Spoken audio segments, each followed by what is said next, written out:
इंसान को एकदम से घबराहट और बेचैनी और शदीद यानी वो घबराहट की कंडीशन हो जाना और उसमें मतलब वो क्या कंडीशन हो सकती है, इसकी ना मुख्तलिफ कैफियत होती हैं।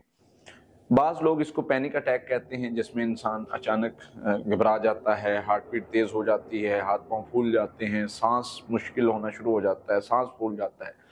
तो वो मतलब इसको पैनिक अटैक की कैफियत कहते हैं कि अचानक से इंसान पैनिक हो जाना और उसकी वजह से उसको तबीयत मतलब ऐसी होती है कि इंसान को लगता है कि शायद मेरा वक्त आ गया है। अब ये एक पैनिक अटैक ये एक अलग टॉपिक है कि इसको कैसे कवर करना है, इस कंडीशन को कैसे कवर करना है। हम आते हैं इसकी वजूहात पर। दूसरी कैफियत क्यों होती है वो भी मैं पहले जिक्र कर दूं। दूसरी कंडीशन होती है जिन लोगों के साथ स्टमक का इशू बहुत ज्यादा होता है।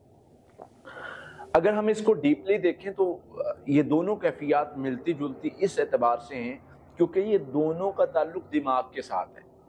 स्टमक एसिडिटी के जो पेशेंट्स हैं, स्टमक इश्यूज के जो पेशेंट्स हैं, उनको भी जब दिमाग पे प्रेशर बनता है तो वो स्टमक पे रिलीज होता है, उसकी वजह से एसिडिटी बढ़ती है और घबराहट होती है और जिस्म बेजान, चक्कर, सर बारी, कंधे बारी, ये कैफियत होती हैं।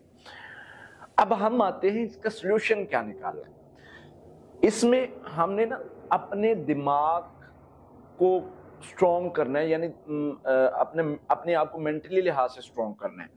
उसकी रीजन ये है कि जब तक हम यहाँ से स्ट्रॉन्ग है ना, हम मतलब अपनी पूरी बॉडी को मैनेज कर सकते हैं। फॉर एग्जांपल मेरे साथ एक दफा मतलब डाइट की थोड़ी प्रॉब्लम की वजह से कुछ मैं डाइट नहीं ठीक ले रहा था और सफर में था और बस इसी तरह से खाने खा रहा था, तो मुझे प्रॉब्लम बन गया।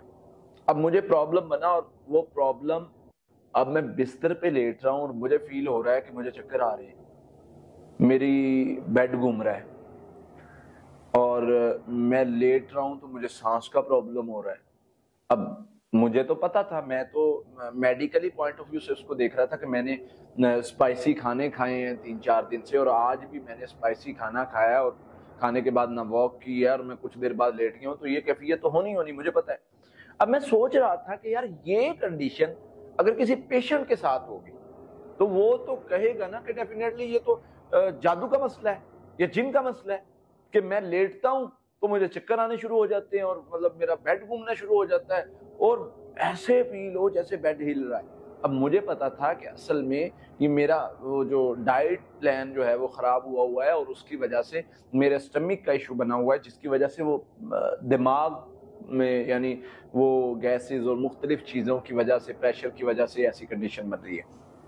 तो खैर मैंने उसको बेहतर, अपनी डाइट को बेहतर किया तो मैं अल्लाह की रहमत से ठीक हो गया। डाइट भी बेहतर करनी है, पढ़ाई भी करनी है और इसके साथ साथ आपने लंबा सजदा करना है ताकि ये जो पैनिक अटैक की कैफियत है ना, ये कम होती है लंबे सजदा करने से। आपने फोकस के साथ, तवज्जो के साथ लंबा सजदा करना है। आपकी रब से बात क्या हो रही है, ये लंबा सजदा आपको पैनिक अटैक, डिप्रेशन, एंजाइटी, इन चीजों से निकालता है। और पढ़ाई कौन सी करनी है, सूरह फातिहा 11 मरतबा, आखिरी सूरह बकरा की आखिरी 2 आयत 11 मरतबा, आखिरी 3 कुल 11 मरतबा, दुरूद इब्राहिमी 11 मरतबा, ला हौला वला कुव्वता इल्ला बिल्लाह 300 बार, औज़ु बिल्लाहि मिनश शैतानिर रजीम 300 बार। ये पानी पर दम करें, पानी को पिए, पानी से मुंह धोएं। अल्लाह की रहमत से ये कैफियत जो है वो नॉर्मल होना शुरू हो जाएगी और आप कुछ ही दिनों में बेहतर होना शुरू हो जाएंगे। इसको ना बस अपने ऊपर सवार नहीं करना है, मुझे पता नहीं क्या होगा, मैं मरने लगूं, नहीं, नॉर्मल ले, ठीक है मेरी कैफियत है। अब जो मेरी कैफियत, मैंने जो अपना वाकया बताया, मेरी कैफियत जो हो रही थी, अगर मैं इसको अपने ऊपर सवार करता तो मैं तो हॉस्पिटल पहुंच गया था, लेकिन मैंने इसको नॉर्मल लिया। ठीक है यार, मेरी थोड़ी स्टमक की वजह से हो रही है तो मैं इसको मैनेज करता हूँ, कोई मसला नहीं। थोड़ी देर मैंने अपने आप को थोड़ी वॉक की, उठ के मुझे याद पड़ता है कि रात का वक्त था कोई 2-2:30 बजे का और मैं लेट सोया था क्योंकि मैं सफ़र में था।